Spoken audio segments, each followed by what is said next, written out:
Berdosa hukumnya seokok. Haram.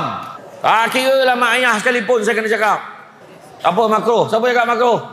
Siapa cakap makruh? Takut. Tengok kat masjid-masjid Pulau Pinang ni. Dia siap letak tu ke apa keputusan Majlis Fatwa Kebangsaan. Hukum seokok haram.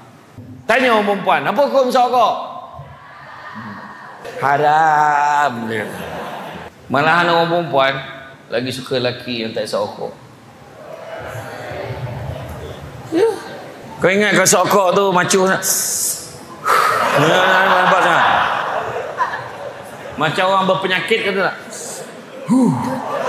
Penyakit. Cacat dia rupa ni. Siap buat bulat dah. Ya. Saya bukan nak buat tajuk tu lah, tapi cukup-cukup lah, berhentilah. Adab jaga.